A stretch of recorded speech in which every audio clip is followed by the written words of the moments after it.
Good evening, good morning, and good night. Welcome to Inappropriate Radio. It's your host, Shauna.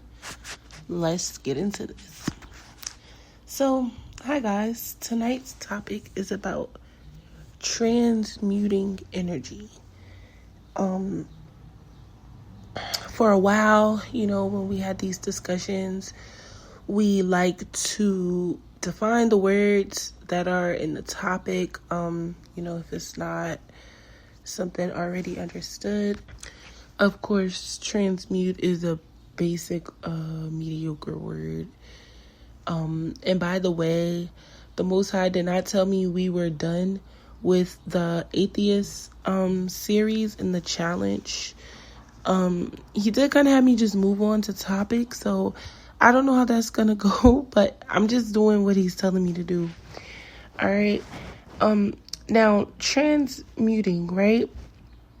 I defined the word, I looked it up, and actually it is a Latin word with the word trans meaning across and the word mute or mutere meaning to change. It is defined as something that is changed in form, nature, or substance. It's said to be when something is being changed to a higher form, right? A lot of us are spiritually sensitive and don't know it. If you do, that is a plus to know that you are empathetic to other people's energy. It makes you a sponge, right? You are soaking up what's in the environment and what other people are sitting in or sending you, right? When I say sending, I mean people have like the evil eye. Of course, I'm not speaking of prayer, right? Obviously, that's not something we would be having to transmute, but especially if it's the good kind of praying, right? But when people send negative energy, when they send demonic attacks, when they set up altars to, establish a covenant with the lower world, to actively engage in your, planning and executing your demise. And just having negative thoughts and just wishing, bad things. A lot of people don't realize, but when you speak bad about someone and when you wish bad things on people, that is also a form of witchcraft, right? So if you don't know that, yes, it is witchcraft. It would behoove you to stop, right? Especially if you can. Some people just can't. They're wired that way. But if you have the ability to stop thinking negatively and wishing negatively and hoping, bad things happen for a person, no matter what the reason is, even if they did something to you, you have to learn how to just let God work. Wishing bad things on people is not cool. All right. Now, when we talk about transmuting energy, this is actually a spiritual gift. Not everyone is aware of, first of all, being able to pick up on someone actually sending them energy, right? Of course, we know, people have ill intentions, right? And we are all wired in such a way where we could tell when something or someone is not the best for us, right? But when it comes to someone actively pursuing your demise, and you are able to pick up on that, that is a spiritual gift. To take it a step further, it is also a spiritual gift to turn that energy into a higher vibration. If you are not consciously aware of how to do that, some ways you can transmute or combat when someone sends you negative energy is to eat a high vibrational diet, or fast, right? So you want to eat colors, no meat, no cheeses. Try to stay away from anything white. So like rice, bread, sugar, pasta, things like that, right? When you have a clear vessel and you have things that are of color and of higher nutrients, particularly superfoods. It will allow you to receive messages and transmute energy into higher particles, right? You can work out. Exercising is always a really good way to cancel the energy and create a higher level of energy, right? Then we have being able to write. Anytime you feel that you have succumbed to something that is other than your natural self, that is lower than an energy you would like to be in, or just not common or just unnatural, writing and getting out what you're feeling at the time is always really good. Of course, prayer and meditation is one of the best ways to transmute energy that is sent at you or not your own. See, a lot of people don't realize that when they're empathetic, they're soaking up other people's energy, and it's not always their own energy. Sometimes we feel things and sense things that are coming from other people. It doesn't necessarily mean that they're sending it to us, but we are sensitive and we're picking it up. When you're conscious of this, it's easier to cancel out things or identify what's yours and what's not.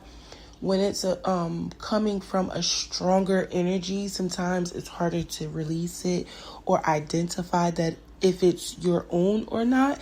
So that's why it's really important to be in tune with yourself, because you would be able to pick up on that. Also, that comes with a particular level of maturity and just skill and practice, and just knowing when something is just simply not your own, right?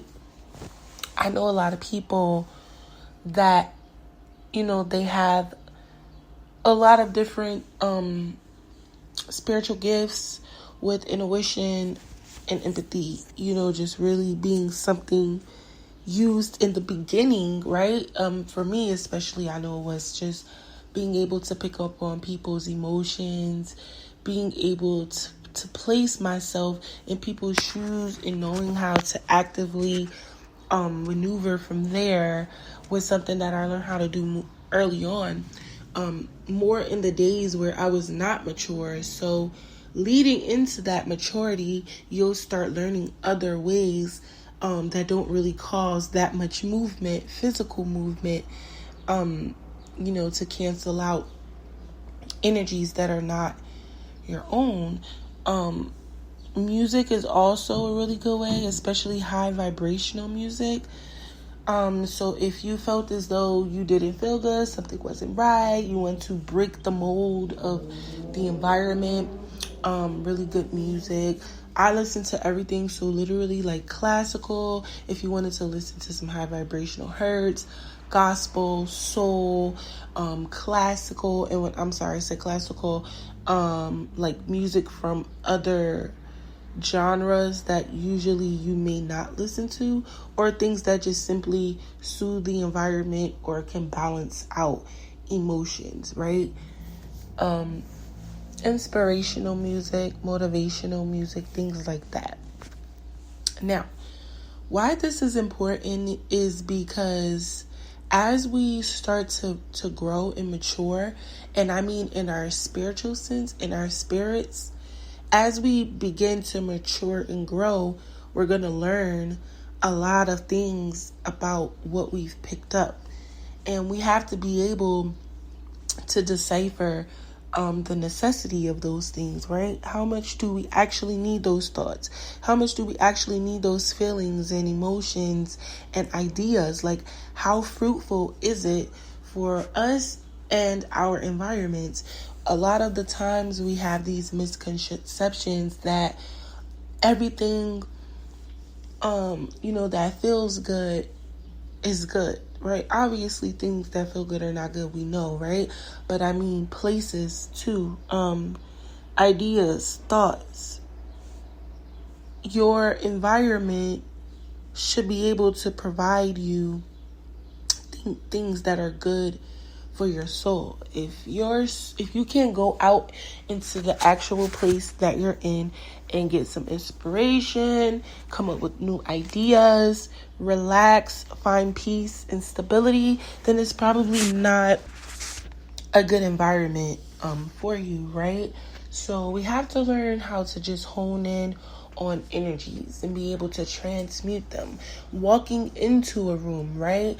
What is the vibe like?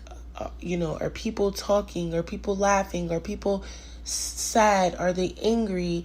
Are they irritated or anxious, right? Are they well rested? Are you in a room full of people who are conscious, free thinkers? Thinkers of higher level constructs, right?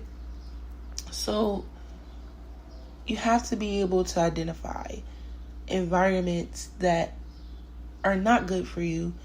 And if you have to absolutely be in those environments, you have to learn how to protect yourself if the energy is too strong. Because remember, we have wavelengths that emit from us, right? As human beings, we give off actual vibrations, right?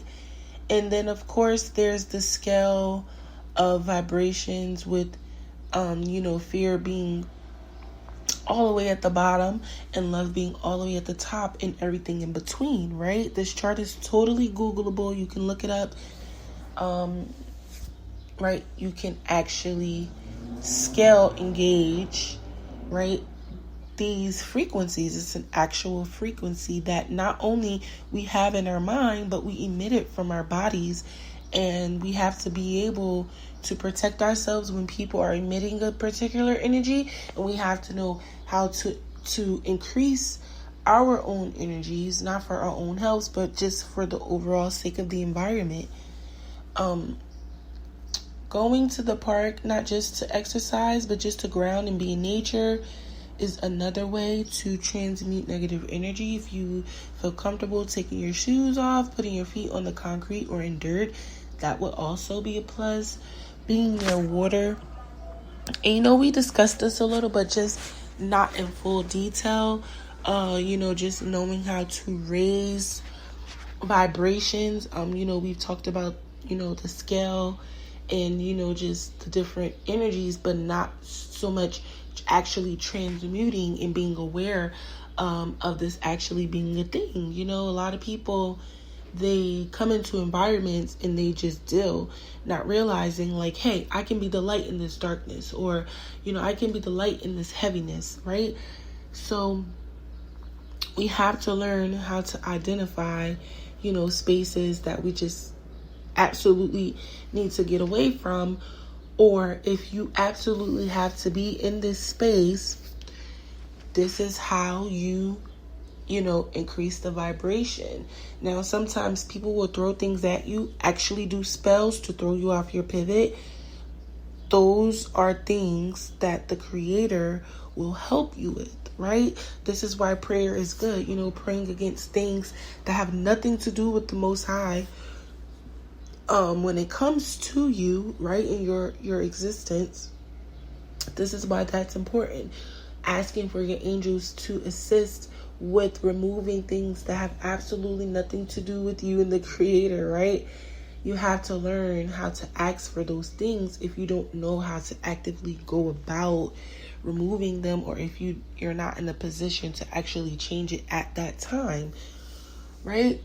So yeah, I think that was important, because a lot of people don't realize that sometimes they're sitting in emotions that actually don't belong to them, whether it's a spell or not, right? Whether it's witchcraft or not. Sometimes people are just in funky moods and they don't know how to lift their own vibration, so people just get affected by it. But there have been a lot of different spells and curses and evil eyes and, bad mouthing, and people actively being manipulative and sabotaging the peace, happiness, and prosperity of a lot of people. Not just people who have spiritual gifts, but all of us, right? So I'm going to leave it there. I hope you guys are eating really good, working out, drinking your water, getting your rest, and minding your business, because minding your business is also a way to keep your vibration high. Avoiding things that that really don't make sense, or that the Most High is not calling you to be a part of, right? And yeah, I hope all is well. And yeah, that is it. I love y'all. Peace.